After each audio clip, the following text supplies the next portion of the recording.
Thank you so much for inviting me. It's always nice to make new friends, and especially in the writing community. So what I planned on doing today was reading a bit from two books, The Gift Child, my novel, which you mentioned, and then if time permits, I'll read a bit from my short story collection, Rafael Has Pretty Eyes. I need to set up the novel a little bit because it's hard to jump into a section from a novel. A reviewer this week described The Gift Child as funny and wry and also sly. And I like the word sly, and I think the book is sly because it wrestles with the idea of truth. What is truth, and what do we just want to believe in life? So in my book, the narrator, it's a first-person book, goes on a truth journey when her life hits a few speed bumps. Her glamorous husband leaves, she loses her job, her mother, the good person in the family, dies. And then her oddball cousin Graham disappears with the tuna head in the basket of a delivery bicycle. It all piles up, and then Harriet asks herself, what's wrong with us? She tracks back to her family. She decides there must be something there, genetic or environmental. Harriet has a strong suspicion that her father, Stan, a local celebrity, is the problem. He's responsible for everything that got them here, and that may or may not be true. The book follows Harriet as she tries to find out what happened to Graham, and it becomes not only a search for her cousin, but a search for her family story, and more importantly, a search for herself. So the themes of the book are loss, betrayal, and acceptance.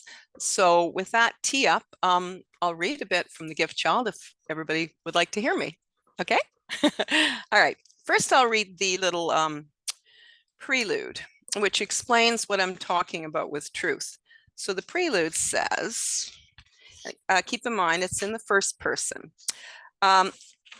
Most of this book I wrote from memory, aided by notes and observations.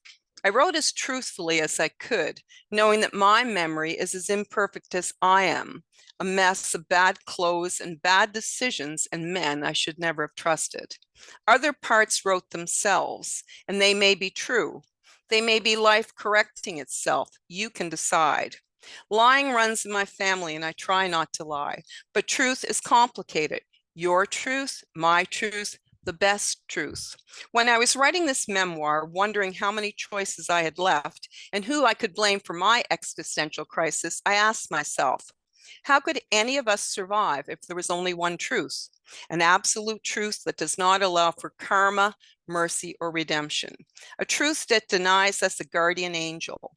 At the center of this family memoir is my celebrated father, Stan Swim, whom you may have heard of. I started this book with a truth scene involving my cousin, the unlikeliest of anti-heroes, and I end it, as I must, with me.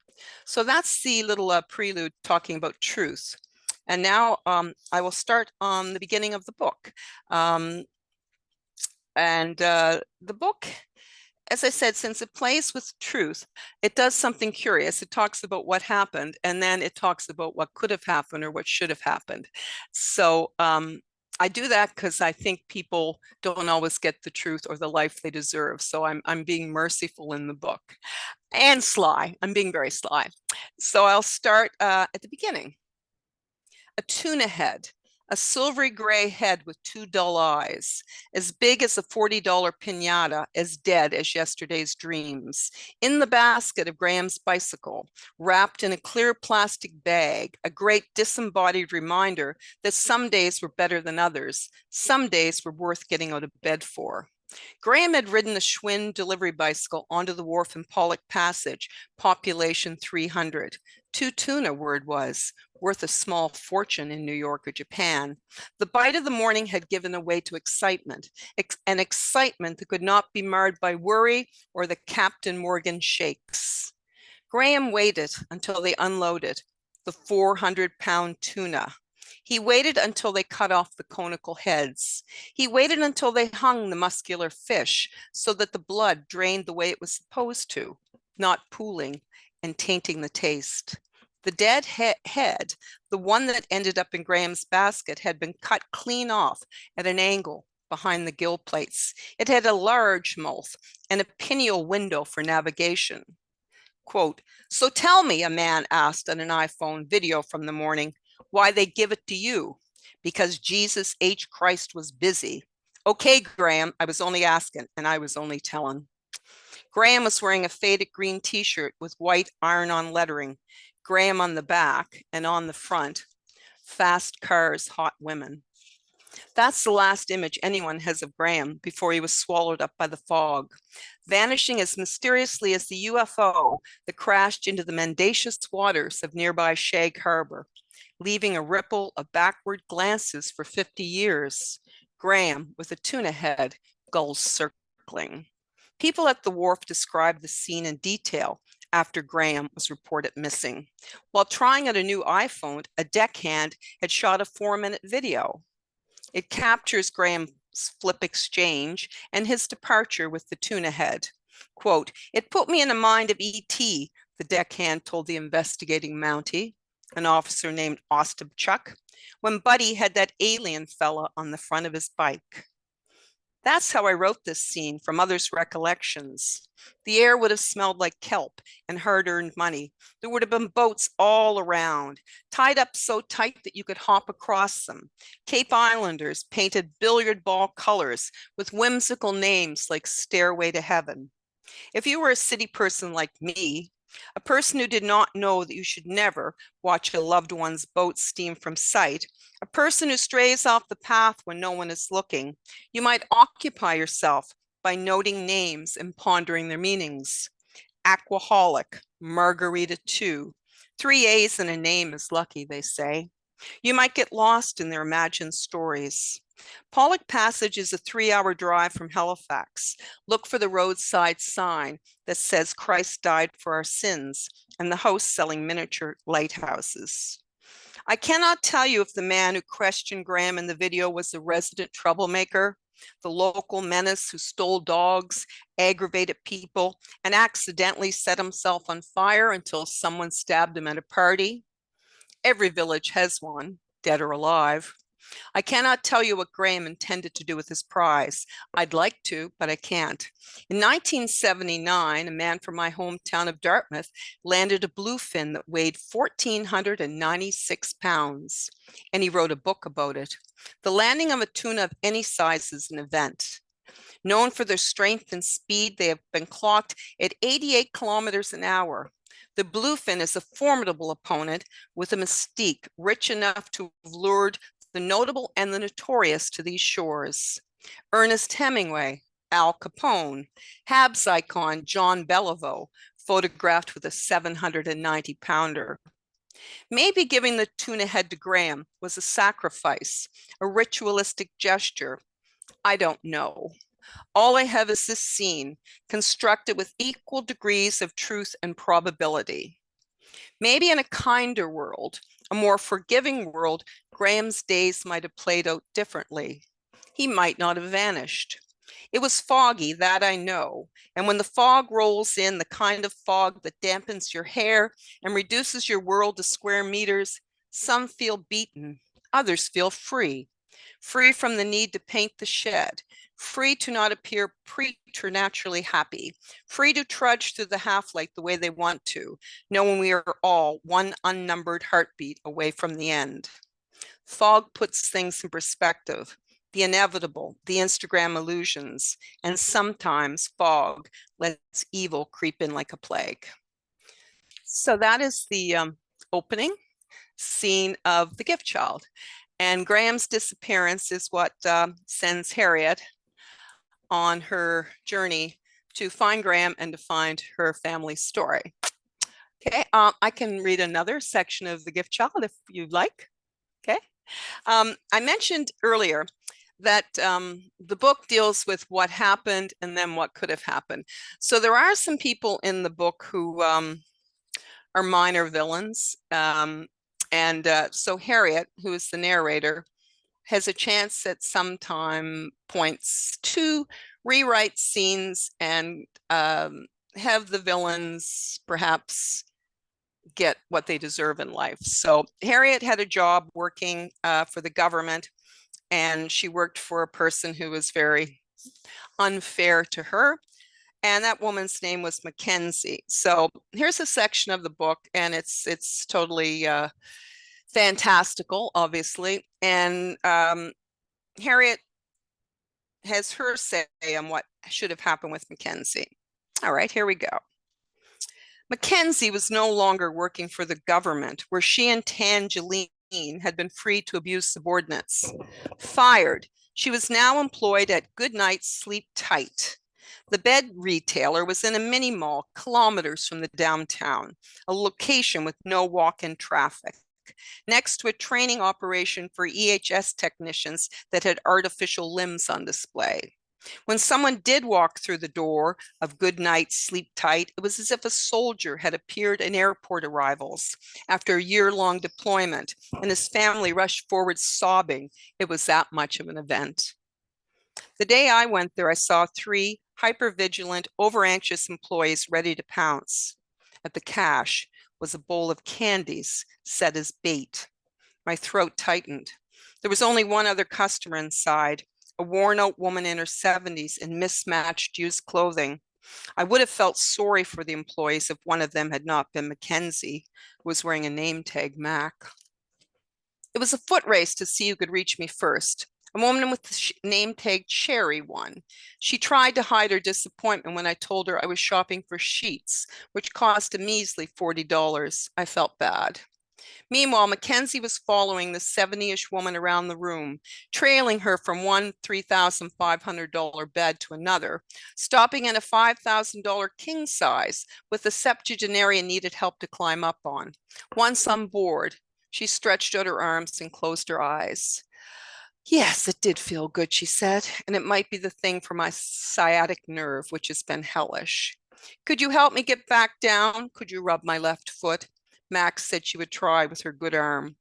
For the opening a week back, the owner had rented a bouncy castle, and when no one showed up, he made employees use it to prove they were having fun. Mackenzie crashed into a co-worker on her first bounce, fracturing her arm, which was now in a sling. The $5,000 bed would get $5,000 would get you pocketed coils and the soft, plush feel of a cloud. The bed was worth more than any car parked outside. I glanced at the older woman. Her hair was thin and white with an artificial pink splash on one side, the pink of a dyed Easter egg. She was wearing bike shorts and a purple fanny pack, and she would never in this lifetime purchase anything here. Sherry went out back to find my $40 sheets. She returned with a long face. They only had white. It's okay, I volunteered, desperate to escape. The white will be fine. Sheets in hand, I bolted, and not long after that, the other customer shuffled out. I saw her crossing the parking lot. I saw her throw a candy wrapper on the ground. I saw Tangeline lurking in her car. So that is one of the scenes that's what could have happened. Anyway, okay, thank you. Do you want me to read some more? Yes. Okay. Awesome. Now, that was my novel. See, everybody, that's my novel, which I'm really happy about.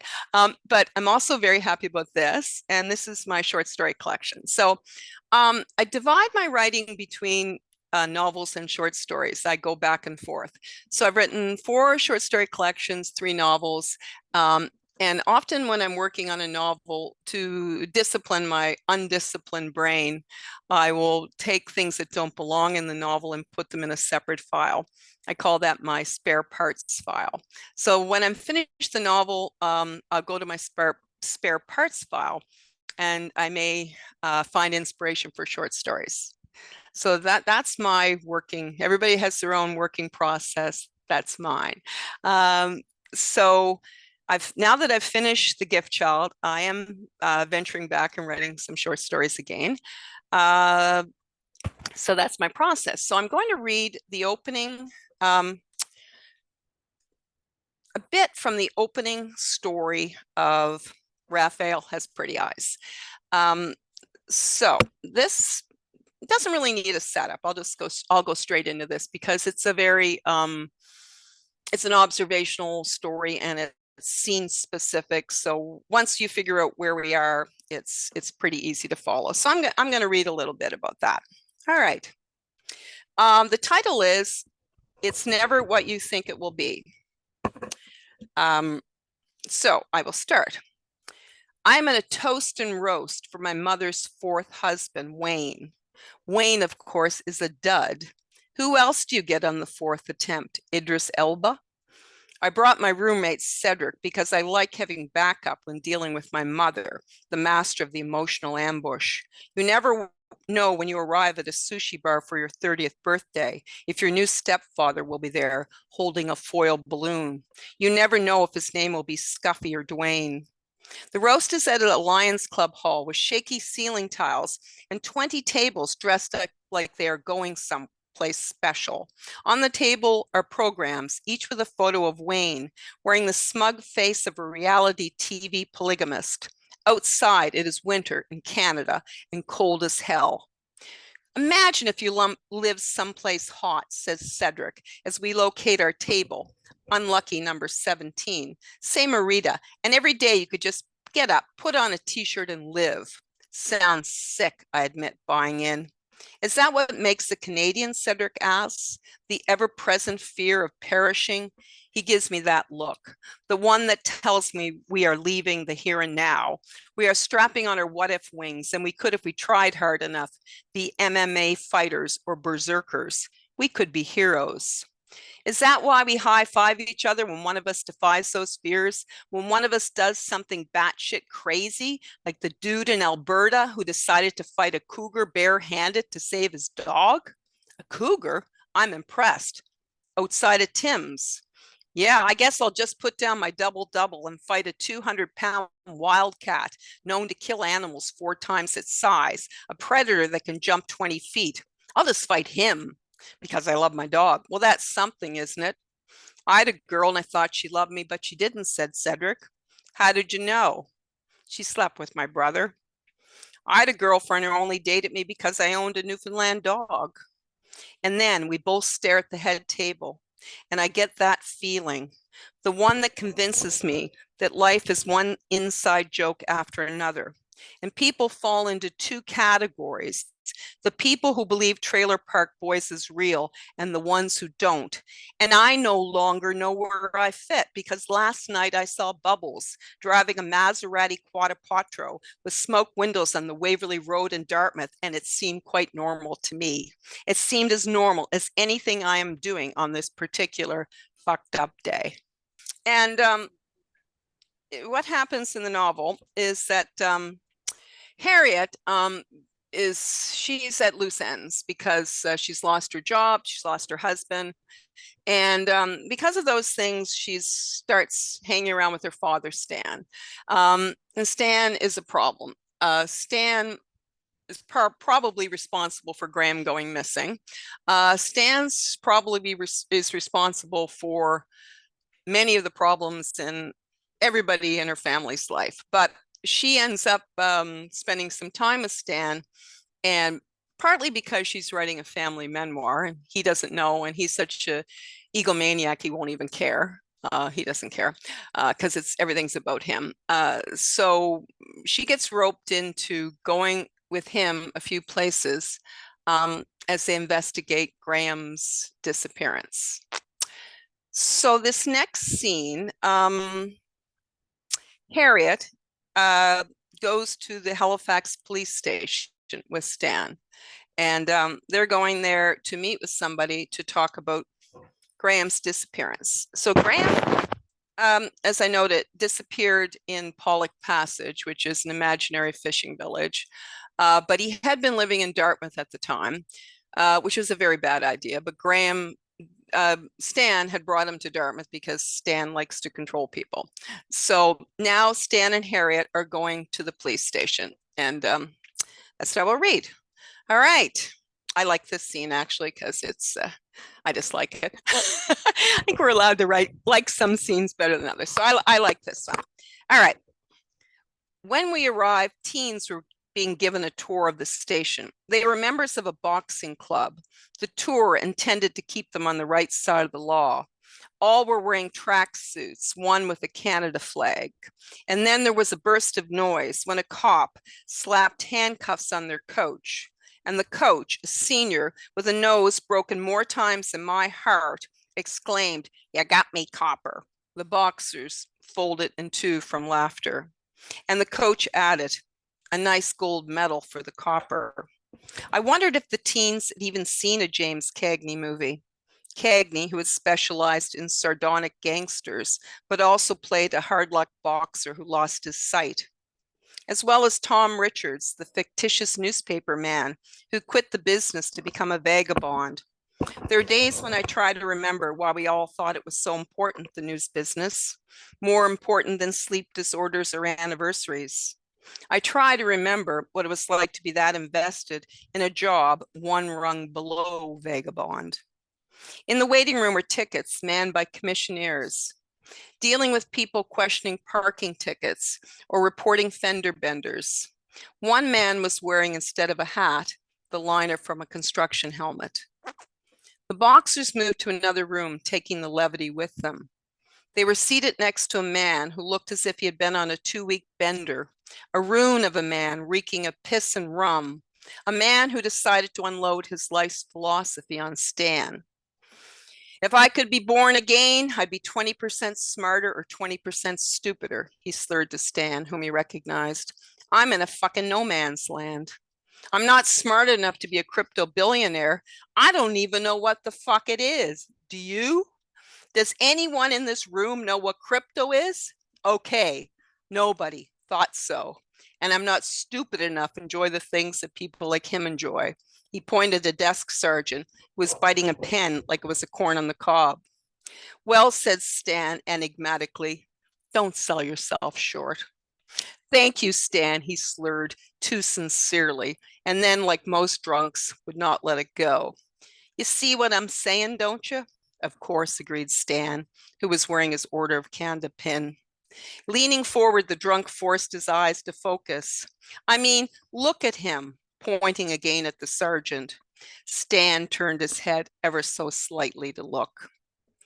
Stan had been invited to the station because he was the person who reported Graham missing. He had filed the report after Graham did not answer his landline for 3 days straight. Stan then phoned Graham's brother Rick, who said Graham had been in Pollock Passage, but they did not see each other. Graham did not own a cell phone. 2 days after he filed the report, Stan received a call from a surprisingly forthcoming Mountie named Ostapchuk, who recounted in surprising detail Graham's last known sighting in Pollock Passage. The Mountie seemed pleased with the thoroughness of his report, which included the weather, Graham's last words, and the weight of the landed tuna. Ostapchuk talked about the iPhone video the deckhand had shot. Stan put the call on speaker for me. I heard the officer report that the red Schwinn bicycle had an extra large basket to accommodate parcels. Ostapchuk painted the scene so clearly that I could see it. I could depict it at the start of this memoir. A gaunt man on a worn-out work bike that could have delivered groceries. A uniformed cop arrived for me and Stan. He escorted us to a room with a tile floor and furniture in shades of queasy green. It was the green you might find in a rancid bus station where lonely people with red Good Life bags wait. He barely spoke. He left and closed the door behind me. I'm always guarded around cops. She used to be a journalist. I covered enough trials to know that your fate, the next 25 years of your rotten life, can be decided by the 12 people who are too lazy to get out of jury duty. People willing to show up for $40 a day, to endure all sorts of trauma. People who in many provinces cannot be police officers, firefighters, members of parliament, senators, lawyers, law students, soldiers, sailors, physicians, dentists, veterinarians, priests, clergymen, probation officers, or members of a religious order who have vowed to live in a convent, leaving exactly whom. Cops have a tough job, but cops are as sneaky as reporters. They're as sneaky as that half-hearted promise to yourself. You think you know where this is going, and then boom. I tried to stay grounded by studying a calendar featuring police dogs. This month's dog was a German Shepherd named Radar. So then I'll just skip ahead a little bit. So they're in the room waiting, and finally, they're waiting for the police officer to come in and talk to them. So Stan's getting bored. He says to Harriet, "Do they know who gave him that foolish tuna head?" demanded Stan, already bored in the little green room. "Who in hell?" "They wouldn't tell us even if they knew," I whispered. "They wouldn't tell us if there was a meteorite heading for Earth, a meteorite as big as goddamn Prince Edward Island." "Shh, don't swear in here. There are cameras." "And I would care why?" The interviewing officer arrived, closing the door behind her. Hello. How are you today?" "I'm Constable Fredrickson." She was a pretty officer who had once ridden a horse.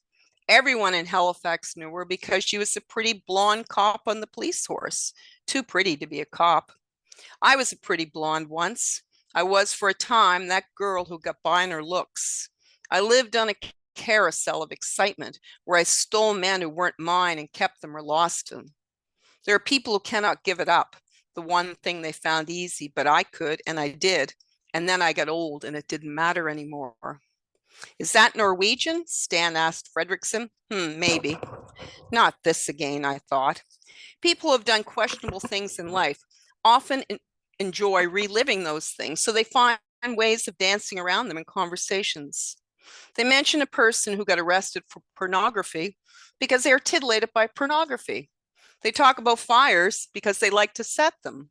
Stan, as often as he could, brought up Norway. "Stan, I had a producer named Eva from Oslo." There it was, Eva from Oslo. "Has Mr. Swim gone missing before?" the constable asked, getting down to business, not caring the least about Eva. "For a short time or a prolonged time?" At this point, Stan and I believed, based on what we knew and what we imagined, that Graham was hiding. A far-fetched theory, but we wanted to accept it. "No," replied Stan, switching to his on-air voice. "Never." "A lie." "Not really," I interjected. "Well," said Stan, "he went to Cape Breton with his friend Slim, but he wasn't missing." "He was at first," I said, "until I found out about Slim. But that wasn't until you went to his building and they told you. Remember, you talked to the woman who let you in." "Ah," said Stan, "Mary, the superstore cake decorator. She knew me, of course." This recollection pleased Stan. "Slim's works at the shipyard. His wife died. He has three brothers, Hughie the twin, Kenny the twin, and Corky, who's a bastard." Pause. "Probably good with a can of kerosene," Stan ended. "Corky." "Did you meet Corky?" the officer asked. "Well, no, hardly my type." Sigh. At first, my father had been miffed because Constable Fredrickson did not know him. Over the years, he had interviewed several chiefs. Besides, everyone knew Stan. At the farmer's market, in the tavern where he went for clams and chips on Friday, in Graham's building where tenants opened the door for him and a serial arsonist. Anytime my father attended a funeral, he said the same thing. They were so happy to see me. The family might have been reeling from a suicide or a double murder, riven by grief, and my father's takeaway was always, they were so happy to see me. Stan had an insatiable need to be loved by strangers. "So how did Graham get down there?" Fredericton asked, to Pollock Passage.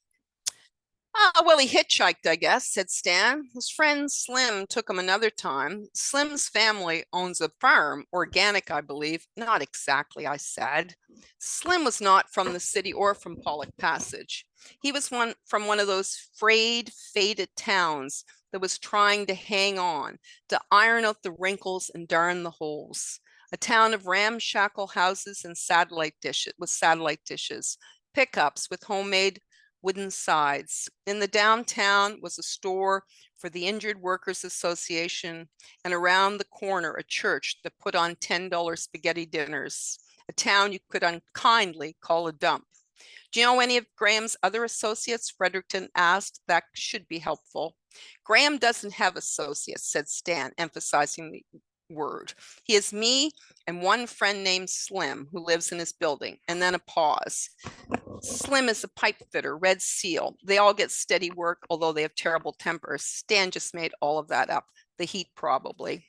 "Slim is a nickname," I volunteered awkwardly, because I'd been to the cop shop before. I think his real name is Augustus. Anyway, as I said, that is one of my favorite scenes in the book. Yeah, so I hope everybody liked it. All right. Um, okay. I'm going to read just a little bit from a story in the collection. It's called It Will Happen. Okay. Um, James D'Entremont had been running for the bus. The number 99 had never in 30 years arrived at the same time, and on this day it was early. James couldn't afford to be late for school. He couldn't afford trouble, so he ran, hoping that the driver with the creepy clown tattoo would not pull away, pretending, as he often did, not to see him. It's hard to describe what it feels like to be hit by 3,500 pounds of metal traveling at 50 kilometers an hour. The bumper of a 1996 Dodge Grand Caravan hit James's right hip, sending him skyward. To James, the spiral through the air felt in slow motion, and he could later recall the vague sensation of one Adidas track shoe flying off. People turned their heads when it happened because the sound was awful. The sound of fear, the thud of the unforeseeable, a low lament from the pavement. They turned their head as gawkers do, and they squinted. It was not a commonly sunny day for Halifax, and the scene seemed overlit as though someone was making a TV movie with Ethan Hawke. Backlit by the strangeness of what had happened, James took on a surreal form, motionless, no longer a person. He could have been a struck porcupine or a velour sofa that had tumbled off the back of a delivery truck. James had blonde hair, that much you could see from the sidelines. Like many fair young men, he had yet to grow a real beard. If James was on a Florida beach, forming a human pyramid, instead of lying broken on a grimy street, he would be in the middle row. But your eyes would be drawn to him because of his sun-streaked hair and his smile. When James's smile escaped, it was as lovely as a chance encounter at the mall with your primary teacher, the nice one who brought a hamster to school and let you name it. So that's the opening of that story. Yeah.